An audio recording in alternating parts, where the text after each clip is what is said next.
Histoire d'en dire plus.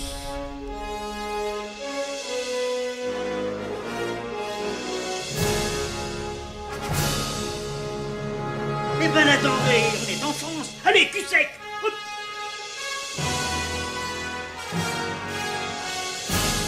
Personne ne veut le croire et pourtant c'est vrai, ils existent, ils sont là, tarnatata. Non. Il faut qu'on pète.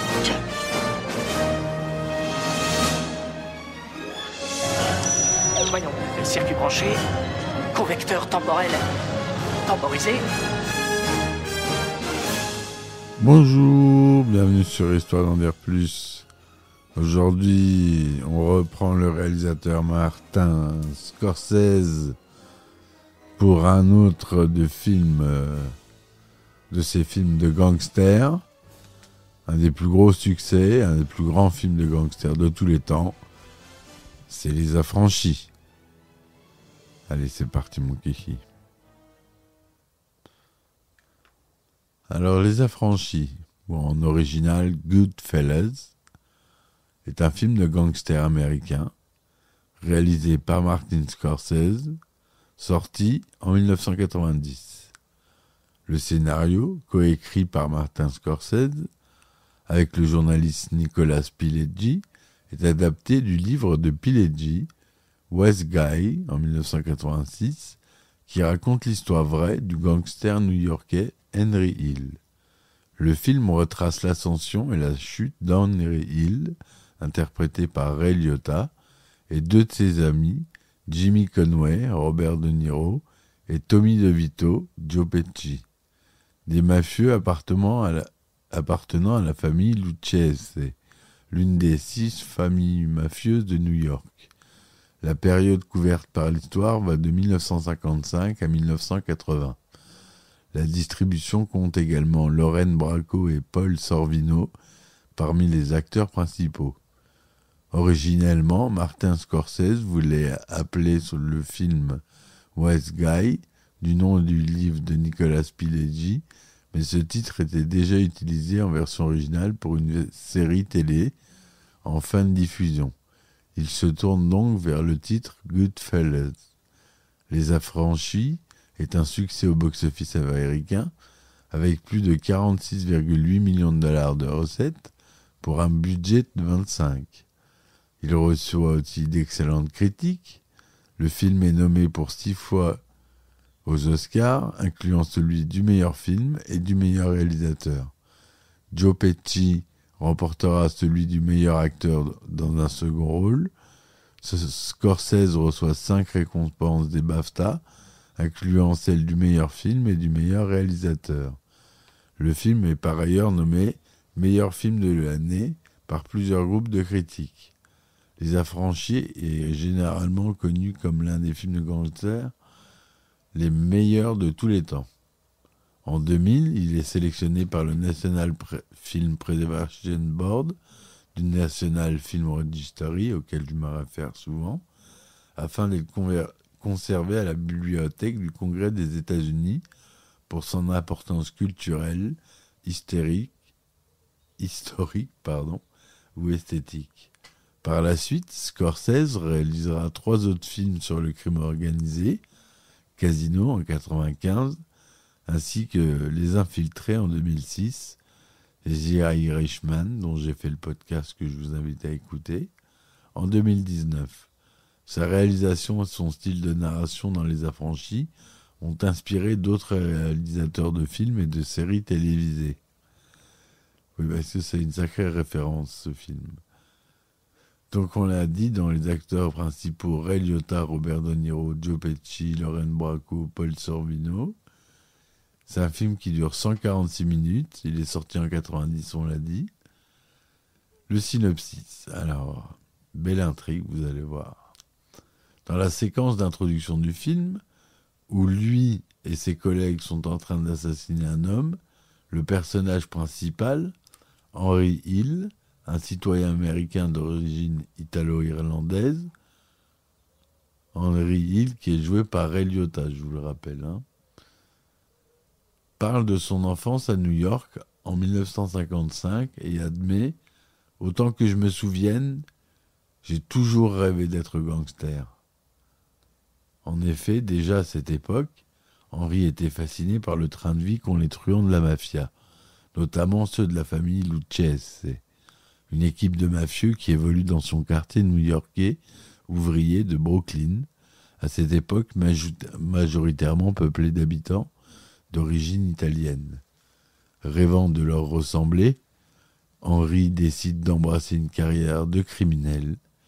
Il abandonne l'école sans le dire à ses parents et intègre l'équipe des mafieux de son quartier, dirigée par le parrain local, Paulie Cicero, en leur rendant 2 petits services. Mais le père d'Henry, un Irlandais au tempérament sanguin et brutal, qui connaît la véritable nature de la mafia, bat régulièrement son fils quand il l'apprend par des lettres de l'école d'Henry qu'il ne va plus en classe. Henry est cependant aidé par les affranchis, les wise guys en VO, le surnom que les mafieux utilisent entre eux pour se désigner. Oui, parce que les affranchis, c'est pas la traduction du titre original en fait. Affranchis en anglais, c'est wise guy, qui interviennent en menaçant le postier du quartier et font par la même occasion interrompre la distribution des lettres de l'école. Grâce à ces activités illégales qu'il réalise pour les affranchis, Henry commence très jeune à bien gagner sa vie. Il apprend également les ficelles du métier, notamment 2 notions parmi les plus importantes pour un gangster: ne jamais balancer ses copains et toujours la mettre en veilleuse. En grandissant, il a réussi à se faire une place dans l'organisation criminelle de Paulie en suivant les conseils de ses aînés.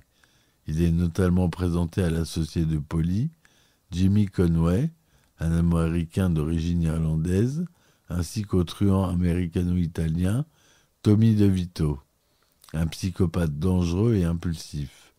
Henry sera leur partenaire à plusieurs occasions. Après avoir fait ses classes dans l'organisation de Paulie, en réalisant divers crimes, et après avoir été arrêté lors d'un trafic de cigarettes où, à l'époque adolescent, il saura se taire lors de son procès, Henry Hill organise en 1967 le casse du vol Air France, où, avec ses complices, il vole près de un demi-million de dollars. Il est âgé alors de 21 ans. Ce vol marque l'entrée de Hill dans le grand banditisme. À cette époque, il fréquente le Copacabana Club, une boîte de New York où les mafieux ont leurs habitudes.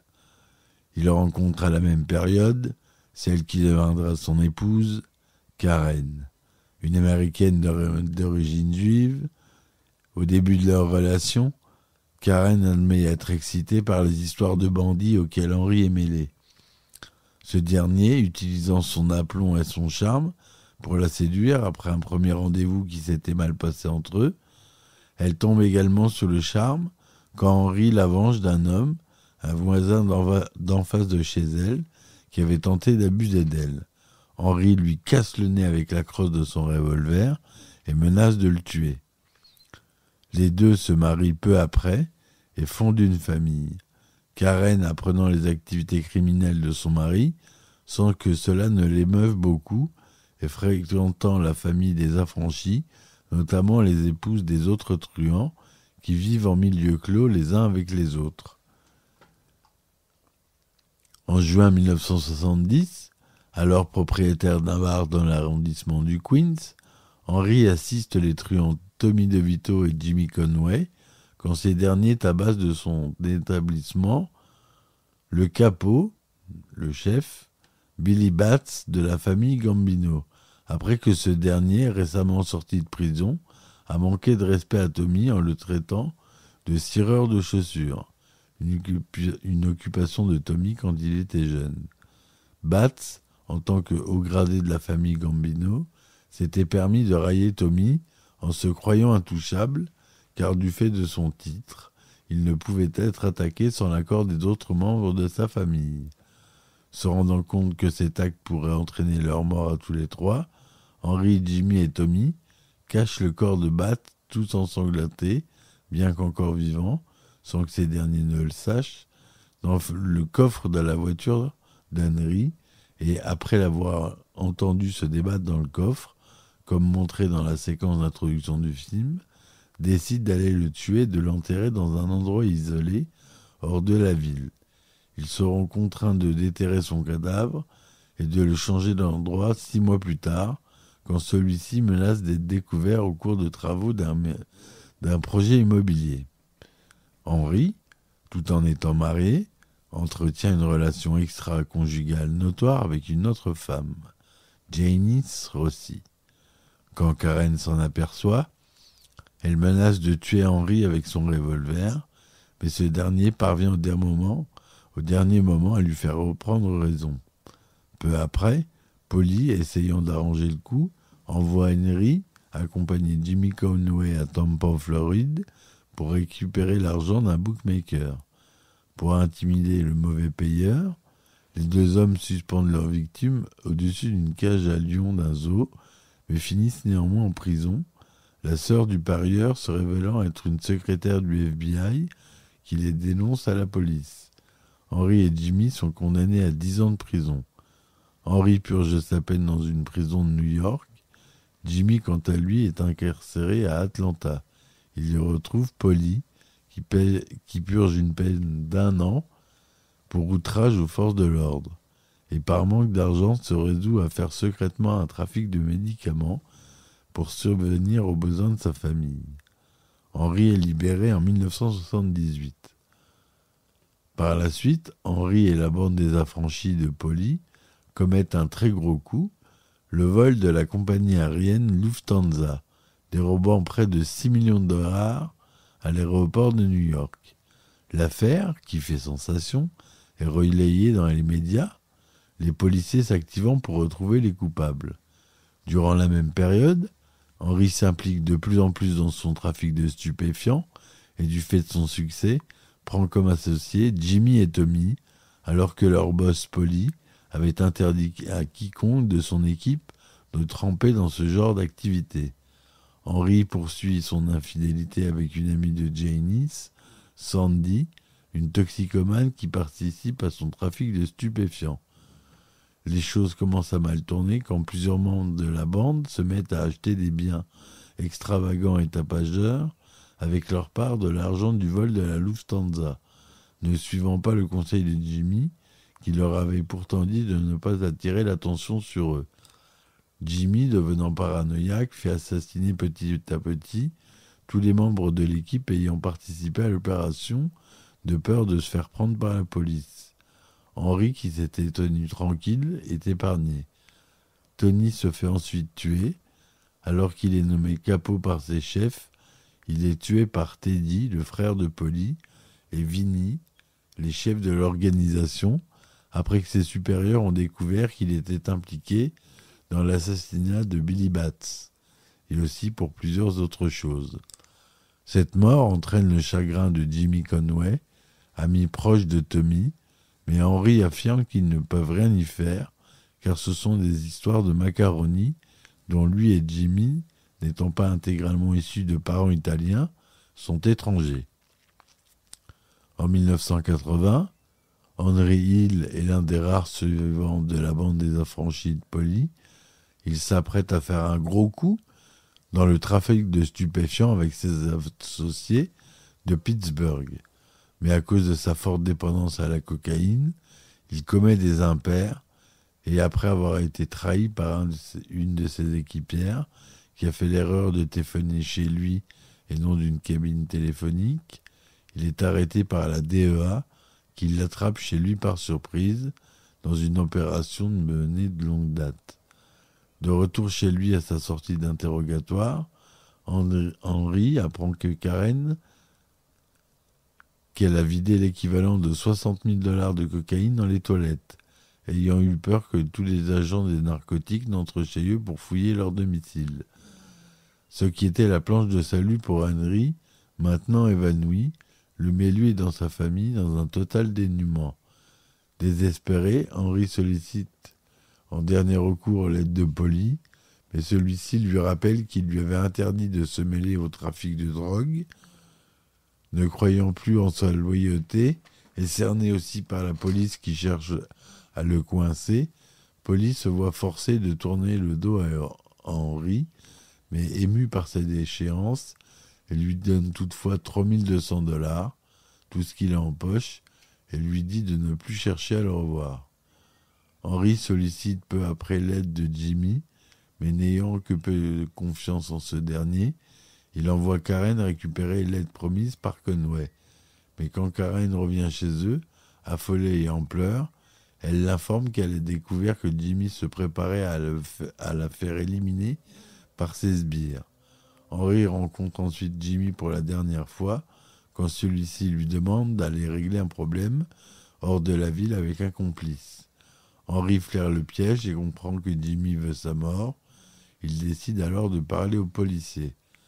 Après sa déposition à un agent du FBI, Henry témoigne au cours d'un procès contre ses anciens associés criminels qui finissent tous en prison. En contrepartie, il intègre le programme fédéral de protection des témoins qui le protège lui ainsi que sa famille en lui donnant une nouvelle identité et un lieu de résidence secret. Finalement, ayant rompu tout lien avec la mafia et ses anciens comparses affranchis, Henry Hill voit son existence se transformer radicalement, vivant désormais la vie d'un homme ordinaire, le genre de vie terne dont il s'était moqué naguère et à laquelle il avait échappé durant toute sa vie de gangster flamboyant, selon lui une vie de plouc, où il attend, où rien ne se passe. Le film se termine par un intertitre, informant que les spectateurs du devenir de plusieurs de ses protagonistes. Henry Hill, divorcé de Karen, est clean depuis 1987. Paul Cicero est mort en prison en 1988, des suites d'une maladie respiratoire. Jimmy Conway purge une peine de 20 ans de prison à New York. Voilà pour le résumé de ce film. C'est un sacré film dont il y a des rebondissements et c'est un vrai film de gangster comme on les aime. À la photographie, on retrouve Michael Ballos. À la production, Irwin Winkler. C'est tourné en couleur Technicolor 35 mm à 85e son Dolby Surround. Je vous l'ai dit, dure 146 minutes. Il est classé R aux États-Unis, classification MPAA. Interdit au moins de 16 ans en France. Parce qu'il est quand même assez violent, hein. Il y a beaucoup de sang dans ce film. Scorsese, là-dessus, il se fait plaisir. Hein. Il filme la réalité. Donc, Ray Liotta joue Henry Hill, Robert De Niro joue James Jimmy Conway, Joe Pesci, Tommy DeVito, Lorraine Bracco, Karen Hill, Paul Sorvino, Paul Cicero, Frank Sivero joue Frankie Carboni, Tony Darrow, Sonny Bunce, Mike Starr, Frenchie, Frank Vincent, Billy Batts. On a une apparition de Catherine Charles Scorsese, donc la femme et le fils de Scorsese, qui joue la mère de Tommy et Vinny, respectivement. Voilà, on a Samuel L. Jackson qui joue dans le film, un de ses premiers rôles, qui joue Stack Edwards. Voilà pour la distribution. Donc, pour la production, Les Affranchis, basé sur le livre Wise Guy de Nicola Pileggi, un journaliste spécialisé dans le monde de la mafia. Martin Scorsese, qui à l'époque ne voulait plus faire d'autres films sur la mafia, après Mean Street en 1973, consulte un jour une critique du livre de Pileggi, ce qui l'incite à le lire, tout en travaillant sur le long métrage qu'il réalise à cette époque, La couleur de l'argent, en 1986. Ayant toujours été fasciné par le monde des mafieux, Scorsese est attiré par le livre de Pileggi, car il s'agit, selon lui, de la représentation la plus honnête des gangsters qu'il ait jamais lue. Le réalisateur est également attiré par les aspects documentaires du livre. Le livre Wise Guy donne une idée de leur vie, les gangsters, au quotidien, l'ennui, comment ils travaillent, comment ils prennent en charge les boîtes de nuit de certains et pour quelles raisons. Cela montre comment ils fonctionnent. Scorsese imagine Les Affranchis comme le troisième film d'une trilogie imprévue des films qui ont examiné la vie des Italo-Américains sous des angles légèrement différents, et l'a souvent décrit comme un film sur la mafia fait maison, dont le sujet est l'argent. C'est de cette manière qu'ils font les affaires. Par la suite, le cinéaste sait quelle approche utiliser pour son film. Il dira « Démarrer Les Affranchis comme un coup de feu et constamment accélérer à partir de là, presque comme une bande-annonce de 2h30, je pense que c'est la seule façon de percevoir l'exaltation que produit ce mode de vie et de comprendre ce pourquoi celui-ci captive des tas de gens. » Selon Pileggi, Scorsese l'aurait appelé sans prévenir et lui aurait affirmé « J'ai attendu ce livre ma vie entière ». Ce à quoi Pileggi lui aurait répliqué « J'ai attendu cet appel ma vie entière ».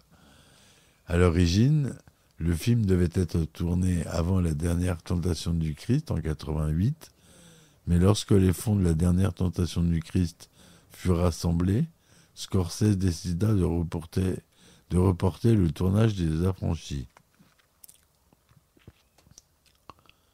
Le film est tourné de printemps à l'été 89, notamment à New York, dans l'arrondissement du Queens, dans les États de New York et du New Jersey, et à Long Island. On a dit pour un budget de 25 millions de dollars. Scorsese met aussi en place une narration en voix off, s'inspirant de la séquence d'ouverture du film Jules et Jim de 62 de François Truffaut. Voilà, le montage ayant été longtemps travaillé, la montante du film, Thelma Schoonmaker, déclara qu'il lui semblait qu'elle n'avait coupé qu'une seule scène tournée, celle où Henri, petit garçon, apprend à boire des expressos. C'est pour dire la précision du réalisateur. On a une superbe BO et composée pour la plupart de titres connus. Tony Bennett, les Cleftones, Otis Williams, Betty Curtis, Dean Martin, Aretha Franklin, les Rolling Stones, The Drifters, Cream, Harry Nilsson, Mick Jagger, Harry Nilsson, Muddy Waters, Sid Vicious, enfin plein de chansons très connues. À sa sortie, Les Affranchis rencontrent un accueil critique très positif, 96% sur 96 critiques sur Rotten Tomatoes, avec une note de 8 sur 10. Le consensus du site indique frappant et élégant. Les Affranchis est un classique des films de gangsters et sans doute le point culminant de la carrière de Martin Scorsese. Sur Metacritic, le film obtient une note moyenne pondérée de 90 sur 100, sur une note de 20 critiques. Et sur IMDb, il fait partie des 20 films les mieux notés du site. Les Affranchis est un succès commercial. Aux États-Unis, il se classe succès premier du box-office au cours de sa première semaine d'exploitation, avec une recette à 9 millions de dollars. Il parvient à rester dans le top 10 5 semaines. Et il finit sa carrière à 46 836 000 dollars. À l'étranger, il rapporte par exemple 1 300 000 dollars en Allemagne. C'est pas beaucoup, hein, si vous imaginez, vous regardez, c'est pas beaucoup. Hein. 3 152 000 lire. Je pourrais pas vous dire ce que ça fait. C'est les données de l'époque, c'est pas en euros. Et 4 millions de couronnes suédoises en marque, en Suède. En France, si le long métrage n'obtient pas le même succès qu'aux États-Unis, Il frôle tout de même le million d'entrées lors de sa première exploitation en salle, avec 976 346 entrées en première exploitation. Et il y a eu des ressorties, d'ailleurs, du film, qui a totalisé 991 000 entrées. On a eu des références dans les Animaniacs, des Affranchis, dans les Griffins, la série d'animation, dans la série télévisée Les Sopranos, dans le roman Malavita et dans son adaptation cinématographique. Donc c'est un film qui a marqué son époque, un film que si vous n'avez pas vu, ça vous manque. Il vous manque quelque chose, je vous le dis. Il faut vraiment le voir. Comme tous les films de Scorsese, de toute façon, c'est un super réalisateur, j'adore. C'est culte. Donc j'en fais des podcasts. Et celui-ci en est un. J'espère qu'il vous aura plu. Soutenez-moi sur mes plateformes. N'hésitez pas à laisser des commentaires, des likes. Merci de me supporter. Je vous dis à très vite pour un nouveau podcast. Et ciao! Histoire d'en dire plus.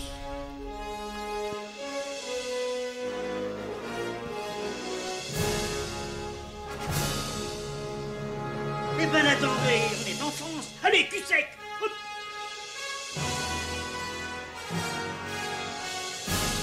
Personne ne veut le croire et pourtant c'est vrai, ils existent, ils sont là, Tarnatata. Non. Il faut qu'on pète.